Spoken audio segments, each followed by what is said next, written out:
Bismillahirrahmanirrahim. Assalamu alaikum dear students. Hope you all are doing well. Myself Sir Shehzadi, your physics teacher here. In the last lecture we have started the chapter number 5, work, energy and power. We have discussed about what is work, its units. Today we will discuss the second topic, energy. Actually work and energy are closely related to each other. यानी work और energy आपस में relate कर रहे होते हैं. कैसे? For example, आप अगर आपकी बॉडी में एनर्जी नहीं है, क्या आप काम कर सकते हैं? Obviously not. आपको एनर्जी की मिलती कैसे है? आप खाना खाते हैं, आपको एनर्जी मिलती है. जैसे ही आपकी एनर्जी लो हो गई, आप कोई भी काम नहीं कर पाते. That means work and energy they are same. So how we will define energy?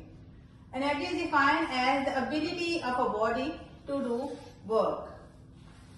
And as I have discussed that work and energy, they are same, they are related to each other. So the unit of energy will be the same as work, that is joule. And energy is also a scalar quantity just like the work. When a work is done on a body, the energy spent will be 1 joule. Next moving to the types of energy. वैसे तो energy की काफी सारी types हैं, लेकिन जो उसकी main type है that is mechanical energy. And what is mechanical energy? It is basically the combination of potential energy and kinetic energy. Today we will discuss only about kinetic energy. First we will define what is kinetic energy. Kinetic energy is the energy possessed by a body by virtue of its motion. यानी किसी भी body की motion की वजह से जो भी इसके अंदर एनर्जी होगी, that will be kinetic energy. For example, a moving car. एक कार मूव करती है, कुछ डिस्टेंस ट्रेवल करती है, so that car will possess kinetic energy. Next we will move towards the formula of kinetic energy. Kinetic energy is equal to 1/2 mv square. इस formula को हम detail में आपके साथ शेयर करेंगे कि कैसे इसको हमने डिराइव किया. उसके लिए पहले आप एक केस स्टडी देखें. सपोज करें कि एक ऑब्जेक्ट या कोई भी बॉडी है, वो मूव कर रही है थ्रू सम वेलोसिटी. जैसे कि आपको ग्राफ में नजर आ रहा है, स्टार्टिंग में उस बॉडी की वेलोसिटी जो है, let's suppose its initial velocity is v. Then after some time its velocity, final velocity will turn to 0. Why? Because of friction. Friction के बारे में आप पढ़ के आए हैं कि it is a stopping force. ठीक है, रुकावट बनने वाली फोर्स है. तो फ्रिक्शन की वजह से जो है वो फाइनल वेलोसिटी क्या हो जाएगी, with the passage of time 0 हो जाएगी. अब ये दोनों पॉइंट्स आपने अपने माइंड में रखने हैं जब हमें इस इक्वेशन को डिराइव करना है. तो चलिए इसकी डेरिवेशन देखते हैं. फर्स्ट यहां पर मैंने लिखा है कि kinetic energy is equal to work done. अब मैं स्टार्टिंग में ही बात कर चुकी हूँ that kinetic, that energy and work they are related to each other. अब वर्क डन किसके इक्वल है? Work done is equal to force multiply by displacement.